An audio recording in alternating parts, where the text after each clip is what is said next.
Hello Eagles, welcome to the first part of our Flight Performance Matrix tutorial series. In this video, we'll be navigating the dashboard sheet, the central hub of our matrix.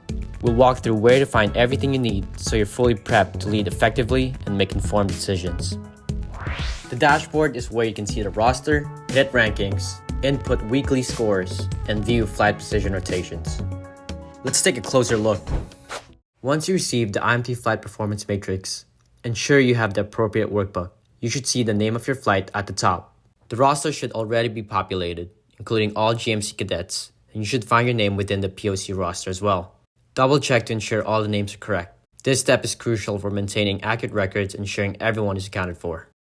Next, let's move on to cadet rankings. In the cadet rankings, cadets are separated within their respective AS classes. Cadets are ranked based on their total score. The total score is composed of several key components. We have the weekly training sheet, FA, ORI, TOWNS quizzes, and attendance. Discrepancies will deduct from the total score. Default weights of each category are shown in the figure. However, you can adjust these weights according to the specific needs of your flight. Consult your squadron commander before making any changes to ensure alignment with overall objectives. Next, let's talk about the weekly training sheet. First, you'll see the weekly graph.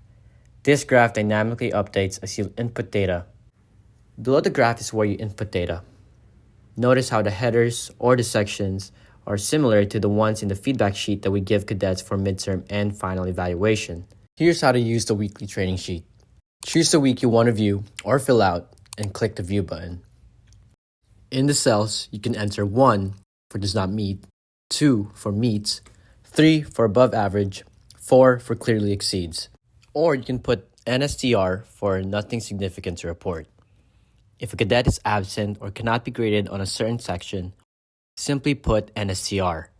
This will carry over the grade they received from the previous week. If a cadet had a special position during the week, you can input their flight position. You can add notes by right-clicking on a cell and selecting Insert Note. This is useful for adding specific comments or additional information about a cadet's performance. Once you're done, click the Save button. This will disperse the information to all the cadet sheets and automatically update the weekly graph and cadet ranking. Now let's talk about the last part of the dashboard, the flight position rotations. Here you can see the list that shows all the cadets in your flight, along with a count of the positions they've had. Cadets with the least number of positions compared to the rest are highlighted in red, making it easy to identify who needs more opportunities. To the right, you'll see a detailed view of the positions each cadet has held week by week.